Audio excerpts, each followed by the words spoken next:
नमस्कार दोस्तों, स्वागत है आप सभी का। आज हम एक ऐसी वीडियो लेकर आए हैं जिसको हर एक इंडियन को देखना चाहिए और समझना चाहिए कि कैसे कोई भी इंसान बिना किसी रिस्क उठाए, बिना कोई दिमाग खर्च किए और बहुत ही छोटी छोटी इन्वेस्टमेंट करके अपना फ्यूचर 100% गारंटी के साथ सिक्योर कर सकता है और बन सकता है फ्यूचर में एक करोड़पति।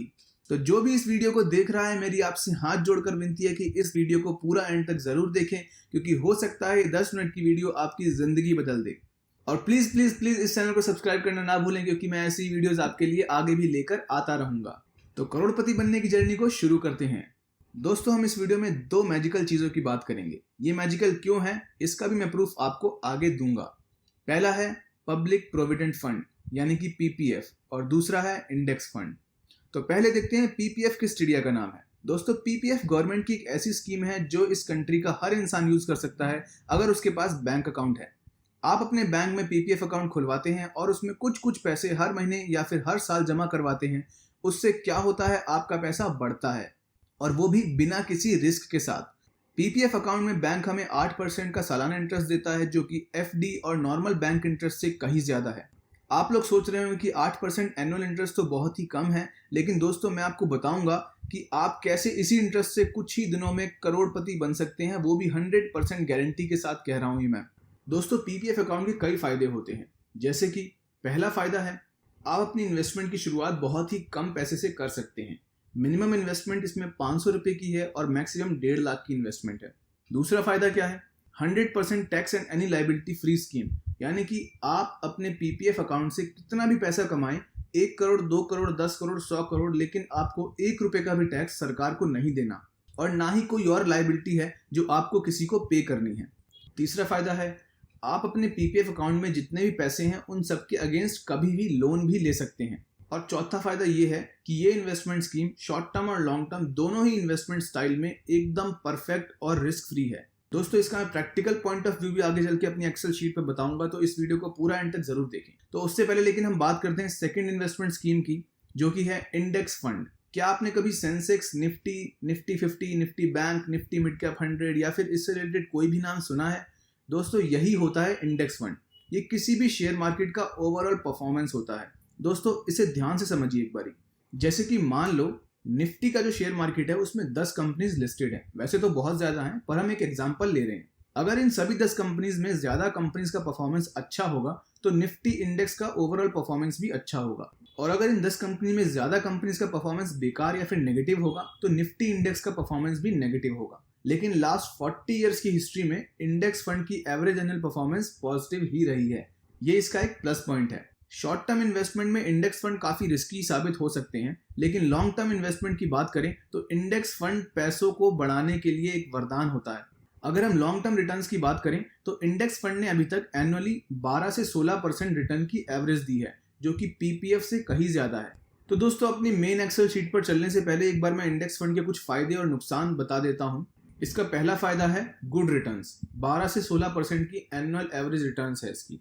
और इसका दूसरा फायदा ये है कि इसकी शुरुआत भी आप बहुत ही कम इन्वेस्टमेंट के साथ, यानी कि सिर्फ 500 रुपए से स्टार्ट कर सकते हैं। और दोस्तों, इसको अगर पीपीएफ के साथ कंपेयर करें तो इसका सिर्फ एक ही नुकसान है कि इसमें पीपीएफ के कंपैरिजन में थोड़ा ज्यादा रिस्क है। पीपीएफ के अंदर तो 0 रिस्क है, लेकिन इसके अंदर थोड़ा सा ज्यादा, पीपीएफ से हल्का सा ज्यादा रिस्क है। शॉर्ट टर्म की बात करें तो इंडेक्स फंड काफी रिस्की साबित हो सकते हैं, लेकिन लॉन्ग टर्म की बात करें तो इसके अंदर ज्यादा से ज्यादा 2-4% का रिस्क है, जो कि लॉन्ग टर्म में नेग्लेक्ट किया जा सकता है। तो चलिए दोस्तों, अब चलते हैं अपने मेन मुद्दे पर कि पीपीएफ और इंडेक्स फंड से हम कैसे करोड़पति बन सकते हैं। उस चीज को समझने के लिए चलते हैं हम अपनी एक्सेल शीट पर। तो दोस्तों, हम आ चुके हैं अपनी इन्वेस्टमेंट प्लान एक्सेल शीट के ऊपर। इसके अंदर मैंने 2 टेबल्स बनाए हैं, पीपीएफ का और एक इंडेक्स फंड का। सबसे पहले दोस्तों मैं आपको ये टेबल समझा देता हूँ। पीपीएफ अकाउंट के अंदर हमने लिया है एनुअल रेट ऑफ इंटरेस्ट 8% का, और इंडेक्स फंड में हमने 14% का लिया है, जो कि 12 और 16% वैसे होता है, लेकिन हमने एवरेज ले लिया 14%। मंथली सेविंग अभी हम यहाँ पे ऐड करेंगे कि हम हर महीने कितने अमाउंट सेव करते हैं, और मंथली सेविंग ईयर्स यानी कि किस ईयर तक, कितने साल हम अपनी वो सेविंग करते हैं, ये चीज़ मैं आगे आपको समझाऊंगा। यहाँ पर वो अमाउंट है जो बन के आएगा। और ये फिक्स सेविंग ईयर्स क्या है? ये फिक्स सेविंग ईयर्स वो है कि अगर हम मान लो 10 साल तक इन्वेस्टमेंट करते हैं और 10 साल बाद जितनी भी इन्वेस्टमेंट होती है उसको छोड़ देते हैं और उसको पीपीएफ अकाउंट में 8% के साथ और इंडेक्स फंड में 14% इंटरेस्ट के साथ बढ़ने देते हैं, तो अमाउंट आफ्टर सम ईयर्स, ये 35 ईयर्स नहीं है, ये यहाँ पर मैं कुछ सम ईयर्स कर देता हूँ, अमाउंट आफ्टर सम ईयर्स कर देते हैं इसको, तो ये कितना बन जाता है। और टैक्स जो कि मैंने आपको बताया था पीपीएफ के अंदर 0% होता है, वहीं इंडेक्स फंड में 15% का हमें टैक्स देना पड़ता है। जो भी हमारा कैपिटल गेन्स होते हैं, लॉन्ग टर्म कैपिटल गेन्स के अंदर ये आता है, तो 15% का टैक्स हमें देना पड़ता है जितना भी अमाउंट हम विड्रॉ करते हैं। राइट साइड पे देखेंगे तो इन्वेस्टमेंट कमेंसमेंट एज है और इन्वेस्टमेंट विड्रॉल एज है। ये क्या है? इन्वेस्टमेंट कमेंसमेंट एज ये है कि हम किस एज से अपने इन्वेस्टमेंट की शुरुआत करते हैं, और इन्वेस्टमेंट विड्रॉल एज ये है कि हम किस एज पर अपना पैसा निकालते हैं।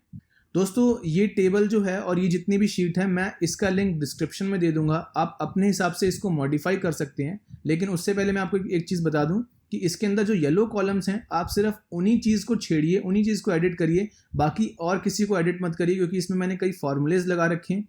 अगर आपसे गलती से वो फॉर्मूले बिगड़ जाते हैं तो हो सकता है वो वापस करेक्ट ना हो पाए आपसे। तो सबसे पहले हम शुरुआत करते हैं अपनी मिनिमम इन्वेस्टमेंट जो मैंने बताई थी 500 रुपये से। पीपीएफ के अंदर और इंडेक्स फंड दोनों से हम 500 रुपये से इन्वेस्टमेंट की स्टार्ट कर सकते हैं। तो चलिए अब यहाँ पे हम टाइप करते हैं 500 रुपीज़। यहाँ हमने 500 लिख दिया, इंडेक्स फंड में भी हम 500 लिख देते हैं। इन्वेस्टमेंट कमेंसमेंट एज हम रखते हैं अपनी 18 साल से हम अपनी इन्वेस्टमेंट की शुरुआत करते हैं, और हम 60 ईयर्स पे जाके अपनी इन्वेस्टमेंट को विड्रॉ करेंगे। मंथली सेविंग ईयर्स हम यहाँ पे रखते हैं 7 साल, यानी कि हम 25 साल की उम्र तक अपनी इन्वेस्टमेंट करेंगे। यहाँ पे 7 ईयर्स में दोनों में लिख देता हूँ, यानी कि 18 साल से हम इन्वेस्टमेंट की शुरुआत करेंगे और वो इन्वेस्टमेंट हम 25 साल की उम्र तक करेंगे, यानी कि 25 साल की उम्र तक हम 500 रुपये हर महीने अपने पीपीएफ या फिर इंडेक्स फंड में ऐड करेंगे। तो 7 साल बाद यानी कि 25 साल की उम्र पे वो अमाउंट कितना बनता है? पीपीएफ के अंदर वो बनता है 56,057 और इंडेक्स फंड में वो बनता है 70,688। अब आप कहेंगे ये अमाउंट तो बहुत कम है दोस्तों, लेकिन अब इसका एक मैजिक देखिए। आप 7 साल तक इन्वेस्टमेंट करते हैं और इस अमाउंट तक जब पहुंच जाते हैं तो इसको ऐसे ही छोड़ देते हैं। तो पीपीएफ अकाउंट के अंदर 8% के इंटरेस्ट के साथ ये बढ़ता है और इंडेक्स फंड में ये 14% के इंटरेस्ट के साथ हर साल बढ़ता है। तो अगले 35 ईयर्स यानी कि 60 ईयर्स पे आप अपनी इन्वेस्टमेंट विड्रॉ करेंगे, तो 35 ईयर्स के बाद यानी कि 60 साल की उम्र पे आपका अमाउंट पीपीएफ के अंदर हो जाता है 8,28,817 रुपये और इंडेक्स फंड में हो जाता है 69,34,497। लेकिन इंडेक्स फंड में आपको 15% टैक्स देना पड़ता है, तो वो अमाउंट टैक्स डिडक्ट करने के बाद बनता है 58,94,322। लेकिन इन पीपीएफ अकाउंट में कोई भी टैक्स नहीं होता, तो वो एज इट इज़ अमाउंट आपको सारा मिल जाता है। अब देखिए कितनी कमाल की बात है, आप सिर्फ 7 साल तक यानी कि 18 साल से शुरू करते हैं और 25 साल की उम्र तक आप सिर्फ 500 रुपीज़ अपने इन अकाउंट्स में डालते हैं। 60 साल की उम्र पे आपको इतना पैसा मिलता है। दोस्तों अब आप कई लोग सोच रहे होंगे कि इन्फ्लेशन वगैरह आपने काउंट नहीं करी कि ये 58 लाख रुपए जो हमें मिलेंगे ये उस समय उसकी इतनी वैल्यू नहीं होगी, लेकिन फिर भी आप हर चीज़ कंसिडर करने के बाद भी इस अमाउंट की कुछ ना कुछ वैल्यू तो होगी। आज की डेट में भी 500 रुपये की हर महीने क्या वैल्यू है? कोई ज़्यादा वैल्यू नहीं है। अगर आप उसे डिपॉजिट करते हैं और अगर आपको 60 ईयर्स के बाद जो भी अमाउंट मिलता है उसकी कोई ना कोई बड़ी वैल्यू तो होगी, क्योंकि कंपाउंड इंटरेस्ट के साथ वो बढ़ रही है चीज़। तो चलिए ये तो सिर्फ 500 रुपये की इन्वेस्टमेंट की बात थी। अब इसमें मैं और दिखाता हूँ कि करोड़पति आप कैसे बन सकते हैं। अब मान लेते हैं आप हर महीने 1000 रुपये सेव करते हैं। 1000 रुपये एक महीने का मतलब होता है 33 रुपीज़ दिन का। अगर आप 33 रुपीज़ अपनी गुल्लक में डालते हैं और वो गुल्लक से आप 1000 रुपये हर महीने अपने इंडेक्स फंड में और पीपीएफ अकाउंट में डालते हैं, तो वो अमाउंट 18 साल की उम्र से अगर आप शुरू करते हैं 25 साल तक सिर्फ वो अमाउंट सेव करते हैं, तो वो अमाउंट 25 साल की उम्र पे आपका बन जाता है पीपीएफ अकाउंट में 1,12,113 रुपये और इंडेक्स फंड में बन जाता है 1,41,376 रुपये। अब ये अमाउंट आप एज इट इज़ ऐसा के ऐसा पड़ा रहने देते हैं, आप भूल जाते हैं इस अमाउंट को। तो 35 ईयर्स के बाद यानी कि 60 ईयर्स आपकी विड्रॉल एज है, 35 ईयर्स के बाद वो अमाउंट कितना बन जाता है? पीपीएफ अकाउंट में बन जाता है 16,57,000 रुपये और इंडेक्स फंड में बन जाता है 1,17,88,645 रुपये।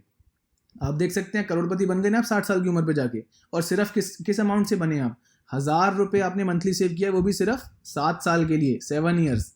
वो कितना अमाउंट होता है? वो ज़्यादा अमाउंट नहीं होता। आप अगर मल्टीप्लाई करके देखेंगे 1000 × 12 × 7 करेंगे अगर आप, ये होता है 84,000 रुपीज़। 7 साल के अंदर आप 84,000 रुपीज़ बचा लेते हैं और वो आपको 60 साल पे जाके मिलता है, तो वो हो जाता है 1,17,00,000 रुपये। आप देख सकते हैं इसका जादू। ये तो थी इन्वेस्टमेंट। अगर हम इन्वेस्टमेंट किसी फिक्स ईयर तक करते हैं, अगर आप 1,000 रुपये हर महीने सेव करते हैं, वो भी 60 साल की उम्र तक सेव करते हैं, तो इसका जादू देखिए आप कितना तगड़ा हो जाता है। मंथली सेविंग ईयर्स अब यहाँ पे हम कर देते हैं 42 ईयर्स, यानी कि 18 साल से आप इन्वेस्टमेंट शुरुआत कर रहे हैं और 42 ईयर्स तक लगातार आप 1,000 रुपये हर महीने सेव कर रहे हैं। अब इंडेक्स फंड में भी आप 42 ईयर्स से कर देते हैं, तो ये देखिए कितना हो जाता है। ये हो जाता है 2,51,23,760 रुपये इंडेक्स फंड के अंदर, और पीपीएफ अकाउंट के अंदर हो जाता है 41,20,494 रुपीज़। दोस्तों पीपीएफ अकाउंट में वैल्यू कम है, लेकिन मैं बता दूं पीपीएफ अकाउंट श्योर है, रिस्क जीरो रिस्क है इसके अंदर, यानी कि इतना पैसा श्योरिटी के साथ आपको मिलेगा ज़रूर अपने विड्रॉल जब आप करेंगे इस अमाउंट को। इंडेक्स फंड में थोड़ा सा रिस्क है, तभी इसमें रेट ऑफ इंटरेस्ट भी ज़्यादा है, लेकिन लॉन्ग टर्म में देखा जाए तो इंडेक्स फंड भी बहुत अच्छी चीज़ है। आपको इतना नहीं तो थोड़ा 13% अगर हम मान के चलते हैं, तो इतना अमाउंट तो ज़रूर मिलेगा, क्योंकि 13% तो उसका मिनिमम रहा ही है इंडेक्स फंड का। आज से अगर 40 ईयर्स की हम हिस्ट्री देखें तो इंडेक्स फंड 13% तो मिनिमम उसने रिटर्न दिया ही है। तो 40 साल का इतिहास देखने के बाद हम ये मान के चल रहे हैं कि आगे चल के इकोनॉमी बढ़ेगी, सारी कंपनीज बढ़ेंगी, और वैसे भी अब ये जो क्राइसिस चल रहे हैं कोरोना के, उसके बाद इंडिया काफ़ी ग्रोथ करने वाला है। तो जितने भी इंडेक्स हैं वो काफ़ी अपनी हाइट टच करेंगे। तो हम 14% का एवरेज मान के चल रहे हैं, तो इसमें 2,51,00,000 की वैल्यू आती है। चलिए हम अब ये कहते हैं कि 1,000 रुपये तो ठीक है, 1,000 रुपये हम मंथली सेव करते हैं, लेकिन अगर हमारी एज है 25 साल, हम मान के चलते हैं हमारी एज है 25 साल, आपकी जॉब लग गई है, आप एक जॉब कर रहे हैं जिसकी सैलरी आपको मिल रही है मान लो 30,000 रुपीज़ पर मंथ मिल रही है, जिसमें से आप सिर्फ अपने 2-3 हज़ार रुपये मान के चलते हैं हम बचा के चल रहे हैं। आप पीपीएफ अकाउंट में आप 3,000 रुपये डालते हैं। अब लेकिन हमें मंथली सेविंग ईयर्स इसमें कम करने पड़ेंगे। अब इसमें हम कर देते हैं 25 और 35 कर देते हैं, तो ये 60 साल हो जाते हैं, और इसके अंदर भी हम 3,000 ले लेते हैं वैल्यू। तो ये बन जाती है, पीपीएफ के अंदर बनती है 68,81,000 और इंडेक्स फंड में बनती है 2,83,12,000। तो आप देख सकते हैं सिर्फ 3,000 रुपये आप मंथली सेव कर रहे हैं 25 साल की उम्र से, और 35 साल तक अगले कर रहे हैं, तो आपको बुढ़ापे पे जाके मिलते हैं 2.25 करोड़ रुपए, उससे भी कहीं ज़्यादा इंडेक्स फंड के अंदर। और पीपीएफ तो बिल्कुल सेव, उसमें आपके करीब 68 लाख रुपीज़ से 69 लाख रुपीज़ करीब मिल रहे हैं। चलिए अब मैं कहता हूँ कि आप अपनी इन्वेस्टमेंट 25 साल की उम्र से करते हैं और 5,000 रुपीज़ हर महीने सेव करते हैं। 5,000 रुपीज़ एक जॉब करने वाले बंदे के लिए सेव करना कोई ज़्यादा मुश्किल बात नहीं होती। तो आप उसको देखते हैं 25 साल की उम्र से अगर आप 5,000 रुपये सेव कर रहे हैं हर महीने, तो ये हो जाती है 4,71,00,000 रुपये। आपके बुढ़ापे पे आपको मिलेगा 4,70,00,000 रुपीज़ इंडेक्स फंड के अंदर, और पीपीएफ अकाउंट में मिलेगा आपको 1,14,00,000 रुपीज़। पीपीएफ तो गारंटेड है, वो तो मिलेगा ही मिलेगा। इंडेक्स फंड में आपकी चॉइस है, लगा सको अगर आप। इंडेक्स फंड में कैसे पैसा लगाते हैं इसके लिए मैं एक अलग वीडियो बनाऊंगा। मैं भी इंडेक्स फंड में इन्वेस्ट करता हूँ, मैं पिछले 3 साल से इन्वेस्ट कर रहा हूँ, वो भी मैं आपको पूरा प्रोसेस दिखाऊंगा उसका, तो चिंता ना करें। अगली वीडियो में मैं पूरा इंडेक्स फंड के बारे में और पीपीएफ अकाउंट के बारे में डिटेल में आपको बताऊंगा। तो इसमें थोड़ी और इंटरेस्टिंग चीज़ें देखते हैं। मान लो आप 30 ईयर से अपनी इन्वेस्टमेंट शुरू करते हो, आपकी उम्र है 30 साल रुपये, और आप अच्छा खासा थोड़ा पैसा कमाते हो मंथली, आप मान लो 50-60 हज़ार रुपये कमाते हो, जिसके अंदर आप कहते हो मैं 10,000 रुपये हर महीने इंडेक्स फंड में डालूंगा। पीपीएफ अकाउंट में भी आप कुछ लोग कहते हैं मैं 10,000 रुपये हर महीने डालूंगा। तो आप ये सेव करते हो मान लो 30 ईयर्स तक, तो ये वैल्यू जाती है 4,66,00,000। यानी कि अगर आप 30 ईयर से भी अपनी इन्वेस्टमेंट की शुरुआत करते हो तब भी आप अच्छा खासा पैसा कमा रहे हो। कई लोग हैं कि जो अपनी यंग एज से ही काफ़ी अच्छा पैसा कमाते हैं, लेकिन इन्वेस्टमेंट वो करते ही नहीं कहीं भी, वो सिर्फ पैसा उड़ा देते हैं। यंगस्टर्स के अंदर ऐसी बहुत चीज़ें होती हैं। तो अब मान लेते हैं कई लोग चाहते हैं हम इन्वेस्टमेंट करें, लेकिन उन्हें स्कीम ही नहीं पता कोई अच्छी सी। तो ये मैं चलो आपके लिए स्कीम ले आता हूँ। एक मान लो आप अपना 23 के हैं आप, और अपनी इन्वेस्टमेंट आप करते हैं, इन्वेस्टमेंट आप 37 ईयर्स तक करते हैं, ठीक है। 37 ईयर्स तक आप हर महीने 5,000 रुपये 5,000 नहीं, आप 7,000 मान के चलो, 7,000 रुपये आप इन्वेस्ट करते हैं तो कितना अमाउंट जाता है? 8,74,00,000 रुपये। 60 साल की उम्र पे आपको 8,74,00,000 रुपये मिलेगा मुफ्त का। आपने 7,000 रुपये हर महीने इन्वेस्ट किया, 14% का रिटर्न बहुत अच्छा रिटर्न होता है एक बिजनेस के अंदर। किसी का अगर 1% मंथली इंटरेस्ट आता है तो उसे अच्छा माना जाता है। कंपनीज की अगर आप बैलेंस शीट वगैरह देखेंगे तो उनके रिटर्न्स आप देखेंगे तो आपको पता लगेगा एक बिजनेस के अंदर 14% इंटरेस्ट एक जेन्युइन बहुत ही अच्छा इंटरेस्ट होता है। चलिए अगर हम इसको मान लेते हैं आप 10,000 रुपये हर महीने सेव करते हो और 25 साल से आप शुरुआत करते हो इसकी, और अगले 35 ईयर्स तक आप 10,000 रुपये हर महीने सेव करते हो, यानी कि 35 इसको भी कर देते हैं। तो देखिए क्या वैल्यू बनती है।